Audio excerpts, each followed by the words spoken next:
Hi and welcome to another story, and today we have part 4 of The Parent Agency by David Baddiel, continuing from chapter 12. Barry was very excited on the way to the shooting range. He imagined it would be something like the ones he'd seen in various James Bond films, when James Bond practiced his skills, a long indoor half with, at the far end, a row of one-dimensional dummies with targets for faces, and at the other end would be somewhere you could shoot from, with a selection of handguns, Walter PPK, Colt, MP, M1911, and some ear muffs for the noise.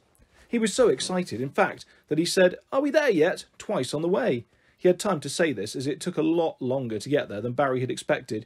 Instead of the shooting range being, for example, in a secret chamber under the house, he and Lord Radewell and all the other children had got into another stretch limo, this time a stretch Range Rover, and Peevish started driving them out into the countryside. It wasn't all that comfortable a journey. His bucket of chips rattled against his leg all the way. Sea Anemone was still crying, and all the others were looking at Barry as if they'd really prefer it if he wasn't there. But Barry didn't care. He couldn't wait to start aiming at those dummies. Bang! Take that, Goldfinger! Bang! In your face, strange Spanish man with a blonde wig from Skyfall! He even started thinking about some of the clever one-liners he might say after shooting them. Suck on that, dummy! Ha ha, he thought, after he came up with that. By the time they arrived, it was starting to get dark. Peevish got out of the car and went over to a small shed. He walked in and flicked a switch. Lights flooded the area they were standing in, which turned out to be not a long hall with dummies with target faces at one end, but a long muddy field. Peevish came out of the shed, holding a bundle of greeny-brown anoraks and flat caps. "Put those on, children," said Lord Radewell, who, Barry noticed, was already wearing similar gear. The children all did as they were told. Then Peevish returned, pushing a wheelbarrow, stacked up with what appeared to be a number of enormously long black trumpets. He started handing them out to the children one by one. "What are these?" said Barry, when it was his turn. "Guns, of course," said Lord Radewell. "This model is our own personal family shotgun, the Radewell flintlock mechanism. Blunderbuss Bessie for short. Goes off with quite a bang, though, so watch out." Peevish handed Barry one of the Bessies. Barry immediately fell over. It was literally the heaviest thing he'd ever held. "Ha ha ha ha!" he heard one of the other children, it might have been Jeremy or Teremy or even Meremy, say as he struggled to get up. "Stupid Barrington's too weak to hold his own gun." "I'm not, I just... Peevish, can you help me?" "Certainly your weakliness." Slipped. Barry managed, with help from Peevish, to stand back up. He put the gun to one side of him, leant on it, and tried to look relaxed and jaunty. "May I just... Your idiocy," said Peevish. Barry frowned. Peevish adjusted Barry's flat cap, which had ended up backwards on his head, so that it faced forward again. "Thank you, Peevish," said Barry, wondering whether he should give him a chip from his bucket as a tip. But before he could do so, Lord Radewell bellowed, "Right! Line up, everyone!" The children, all of them apart from Barry, seemed to understand how to carry the Bessies, so as not to fall over, and they lined up. Barry tried to make it look all right and perfectly normal that he was using his gun basically as a walking stick. "Right, Peevish," shouted Lord Radewell. "What's the target today?" Peevish went back into the shed and came out again, holding not a dummy, not a cut-out figure of a man with a scar and a monocle who may have been in charge of a criminal organisation trying to take over the world, but a big silver platter with a big silver dome on it. He walked in front of the line of children and said, "Voila!" which Barry thought was French for "here you are," and took the big silver dome off the big silver platter. Underneath was a large grey and white bird with beautiful yellow eyes and a black pointy beak. It looked terrified, shaking with fear. It flapped its wings, trying to fly away, but Barry could see that its legs were held to the silver platter by a series of silver chains. "Perfect! The grouse are so big and flappy and shootable this time of year, eh, Peevish?" "Whatever you say, sir." "All right, you know the drill." Peevish put the silver dome back on top of the bird and walked about 100 metres away from the line of children. "Hoist!" shouted Lord Radewell. All the children heaved their Bessies up to the top of their chests, pointing forward with a supreme effort. Barry did so too, though he thought his arms were going to break. "Aim!" shouted Lord Radewell. All the children moved their guns towards Peevish. Barry, every muscle straining, did so too. "Now remember, first shot goes to the new boy." "What?" said Barry, who had been very much hoping to pretend to shoot when the time came. "Special treat, special privilege." "Dad," said Jeremy, Teremy, Meremy. "Oh, you know all of them." "Stop complaining. It was the same for you when you arrived. If he misses, one of you can bag the bird. So, are you ready, your young Barrington?" Splendid. Let it go, Peevish." With an extra flourish, the butler took off the silver dome again and expertly released the chains. The grouse flapped uncertainly, rising to just above Peevish's head. It looked like it had been held captive so long it didn't understand where it should go. "Come on, Barrington," shouted Lord Radowell. "Go on, you stupid idiot. Shoot, you Burke. What are you doing? Kill it." All this from the other children. Barry didn't know what to do. He really didn't want to shoot a defenceless bird. So he said, "I don't want to." Chapter 13. "What's going on, Lord R.W.?" said a shrill voice. It was Lady Radowell who had appeared through the bushes with a number of guests from the casino. "Can't make it out, Lady R.W. Barrington doesn't seem to want to take this shot." "Doesn't want to? But I thought you said he liked guns." "I did, but—" Barry didn't know what to say. His arms were killing him, and all of those people were watching, and he could feel the other children smirking at him. Not really a son of mine so far, it seems," said Lord Radowell. "OK, Jeremy, Teremy, Meremy, Heremy, Queremy, Smellemy, Cianenemy and Dave, fill your boots." Barry wasn't sure what that meant. Most of them did have Wellingtons on, but they were full of their feet already. But it soon became clear what it meant. Basically, was shoot the bird, because they all started aiming very intently towards it. With every ounce of strength he had left, Barry then did something which, to be honest, he hadn't been expecting to do. He stepped in front of the bird and shouted, "Put your guns down!" Everyone froze and looked confused. Barry could hear the flapping of the grouse above his head. "Pardon, Barrington," said Lady Radowell. "I said put your guns down. Let the bird go." In Barry's mind, this sentence was meant to be accompanied by a smooth James Bond-like move of the Bessie up to his shoulder, and then an even smoother sweep of it around in a semicircle to protect the bird. Unfortunately, it was actually accompanied by him swinging the barrel up to his face, hitting himself on the chin and falling over backwards. In fact, it would be truer to say that he went, "I said put your guns down, let the bird go, ow!" The children all looked at each other. Slowly, Barry picked himself up from the ground, using the Bessie less as a gun and more as a crutch. And then Jeremy swung his gun towards Barry and said, "Why should we do that?" At which point all the other children swung their guns towards Barry as well. "Children, no," said Lady Radowell. Now, said Lord Radowell. "Oops," said Peevish, but the guns of the other children remained trained on him. Barry felt the sweat breaking out on his forehead. He felt terrified and very tired, all at the same time, a combination he hadn't before known as was possible. He looked over to the crowd of people watching, and suddenly seemed to see the two servants, the man and the woman, the ones with familiar voices, who'd been standing by when he arrived. They were looking at him with concern on their faces, their familiar faces, with concern, with hope, and with something else that Barry couldn't quite name. He heard a click.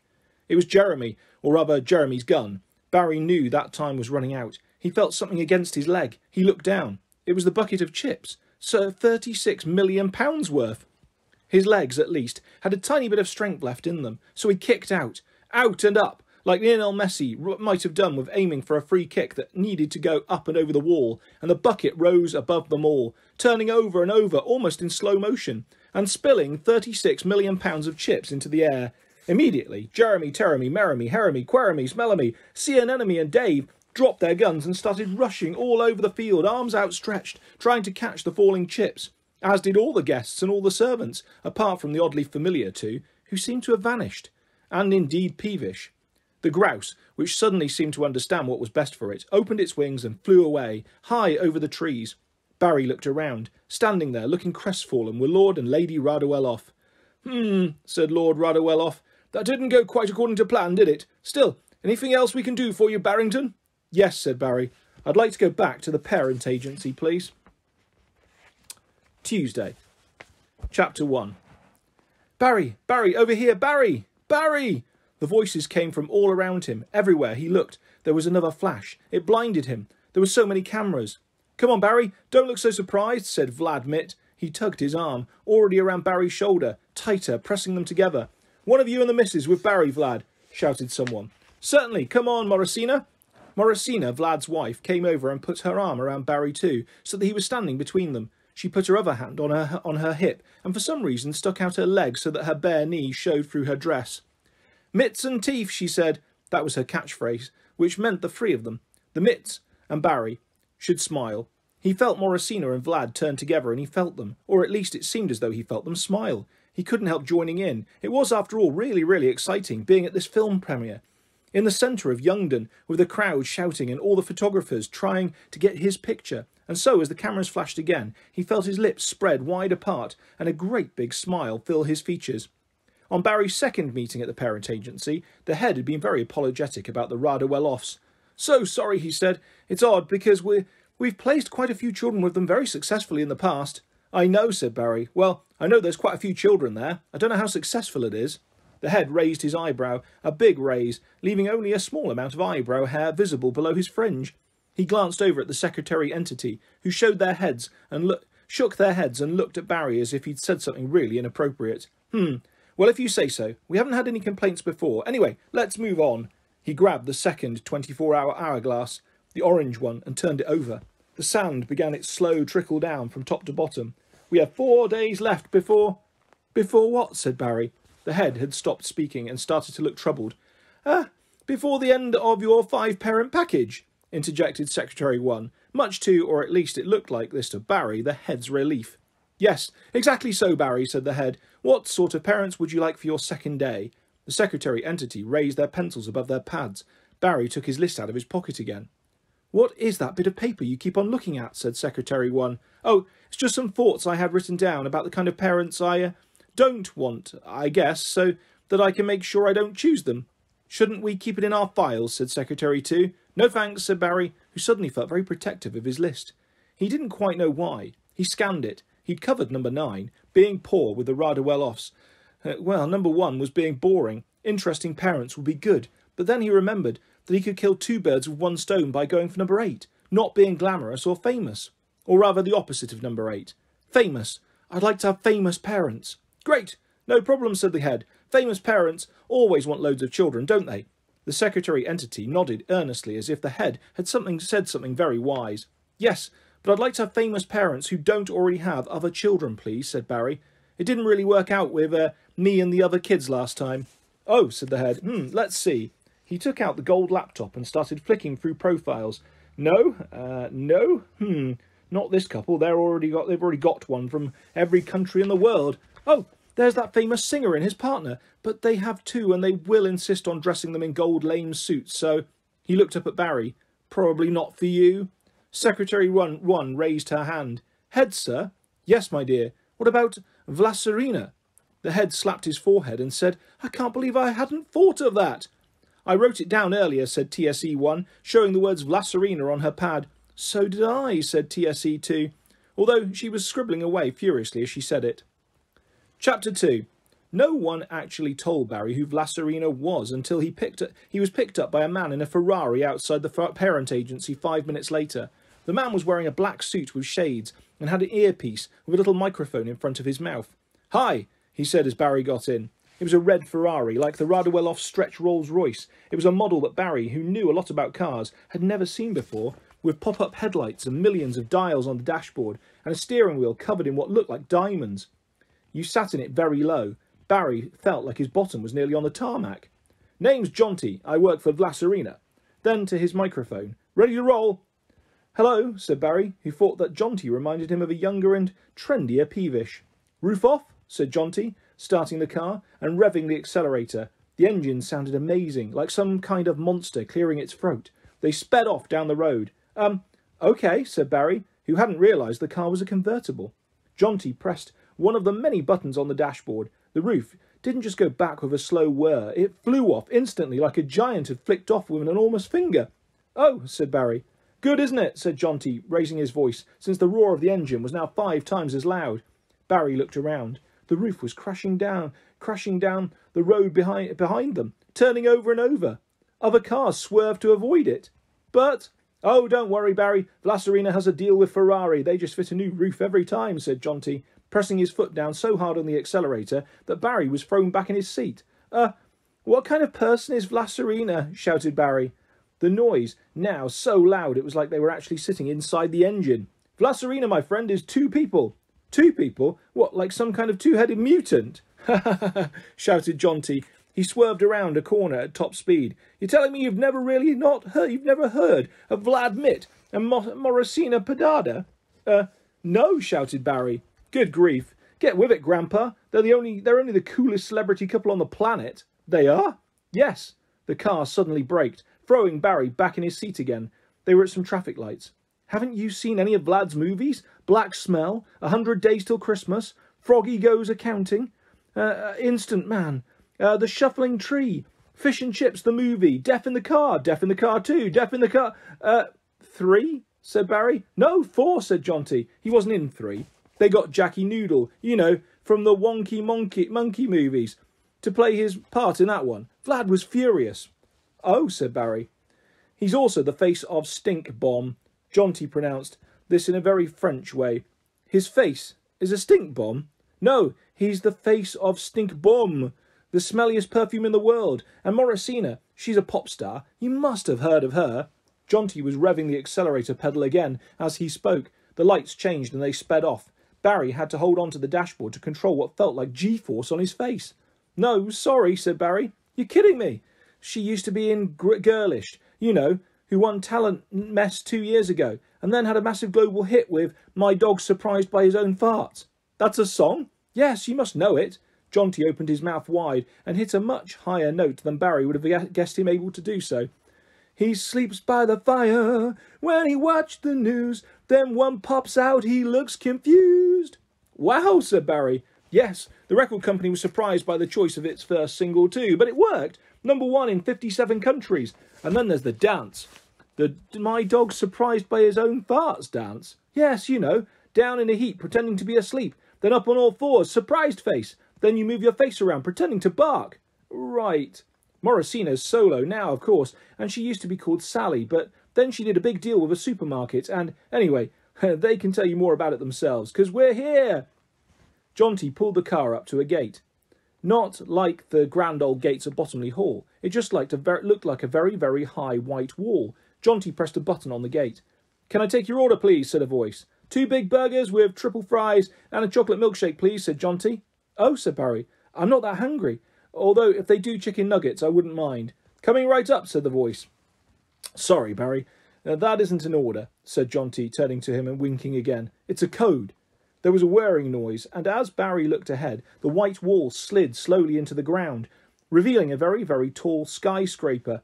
He looked up, and could just make out the top of the building was shaped like an enormous letter V. Chapter 3. So, who else lives there, said Barry, as the lift rose to the top floor, marked P, house, on the lift button.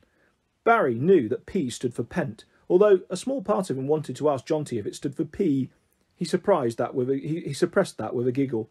No one, said Jonty. No one, said Barry. But it's an enormous building. Yes, said Jonty. Vlaserino wanted to live somewhere very high, but obviously not somewhere where they'd have to bump into ordinary people. So that's why they built Vlasopolis.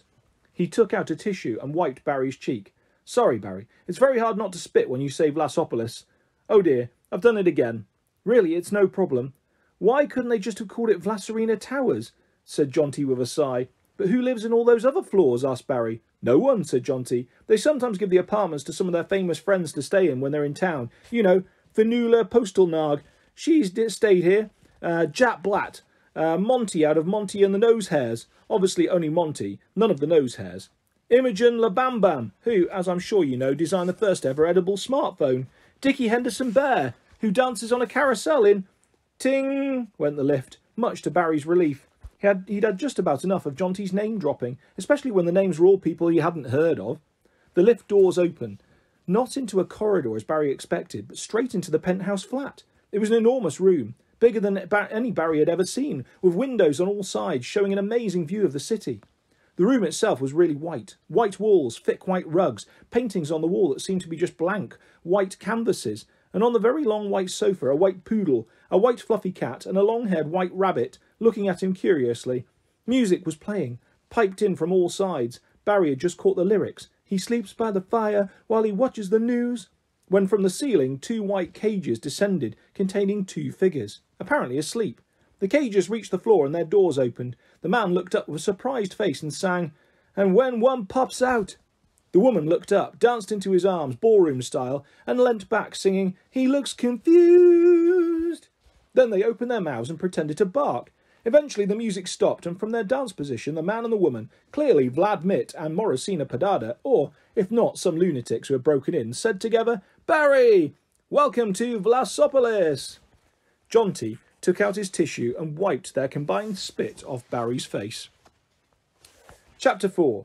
Barry had an amazing day with Lasarina. Vlad showed him clips from his movies, and Morosina showed him videos of all her hits. They took a photograph of him, with two of them putting their arms around him and posted it on something they called birdie noise. And because Lasarina had 17 million feeders, they got 20,000 people resending it to all their friends.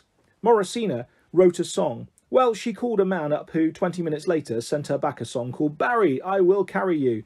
A really big, slow, emotional number like people do on the X Factor in the sing-off.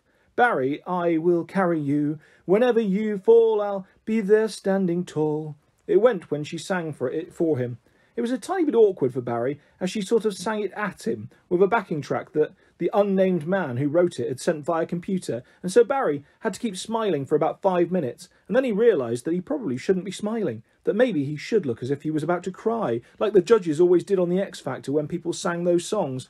But by the time he thought this, it was too late. She was hugging him, and Vlad, who, it turned out, had been filming it, was saying, "That'll be great, I'll get Jonty to put it on me tube." Then later, Vlad called, or possibly got Jonty to call. Barry wasn't sure. Jamie Gurkina, who was the most famous chef in the world, and he came round and prepared the most incredible tea. Jamie said, "OK, Barry, mate, what you fancy? Me old darling." And after Vlad had explained what that meant, it became clear that Barry could say literally the first thing that came to his head, and Jamie would be able to make it in Vlasarina's enormous stainless steel kitchen. Sausage-flavoured jelly? No worries. Donuts filled with cookie dough ice cream? Coming right up. A whole roast chicken made entirely out of skin? If you say so. Salty bananas? That's the side dish sorted. Sherbet pie? My signature dish. 30 minutes later, all this food was miraculously sitting on the huge white dining table, looking amazing. Barry couldn't believe it. There was a weird moment when he wasn't allowed to eat it straight away, but had to stand smiling by the table with Jamie and Vlad and Morosina while Jonty took photos of them all for Goodbye magazine. He heard Morosina say, although not as weird to be honest, as the actual taste of salty bananas, Jamie looked a bit upset when Barry spat them out. But then he smiled again when Barry tucked into the sherbet pie. Everyone laughed and clapped at the huge cloud of whites that exploded out of it when he dug his fork in. "It matches the furnishings," said Morosina, and everybody laughed again, even Barry, who had no idea what she meant. Then after tea, which apart from the salty bananas was absolutely delicious, Vlad said, "Right, time to get ready." "Ready for what?" said Barry. "Your party, of course." "Oh," said Barry, "right. So, we got a message from the parent agency that it's He got out his phone, which, like the steering wheel of his car, was covered in diamonds, and Vlad had told him earlier was a special gift from the people at Peach. "Hold on. James Pond party. Bond." Vlad looked up. "Definitely says Pond here, and the diamond a communicator. Only one in the world, never lies. So who is this James Pond guy?" "Well, he's like a secret agent who drives fast cars and fights evil and stuff." "What? Morosina, are you thinking what I'm thinking?" "I think I am, darling." "I know you are. I know you are too."